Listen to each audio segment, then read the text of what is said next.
পৃথিবীতে একজন মানুষই শুধু জানতেন যে তিনি পৃথিবীতে কতদিন বাঁচবেন, সেটা হচ্ছে সাইয়েদনা আদম আলাইহিস সালাম। ওনাকে বলে দেওয়া হয়েছিল উমরুকা আলফু সানা, তুমি পৃথিবীতে বাঁচবে 1000 বছর। কয় বছর?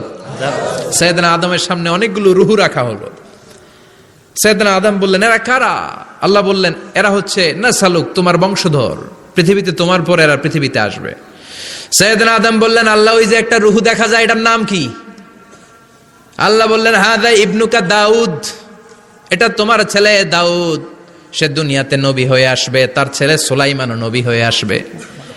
সাইয়েদনা আদম বললেন, মাবুদ, আমার ছেলে দাউদের কত বছর হায়াত আপনি দিয়েছেন? আল্লাহ বললেন, 40 সানা, মাত্র 40 বছর, 4 ইয়ার্স, 40 বছর তোমার ছেলেটা বাঁচবে।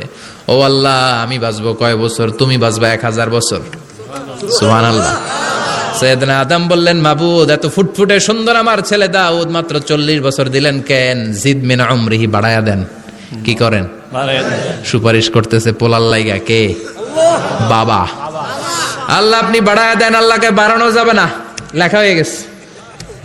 রুফিআতিল আকলাম ওয়া জাফফাতিস সুহুফ, কলম তুলে নেওয়া হয়েছে আর কালি শুকায় গেছে, আর কিছু করা যাবে?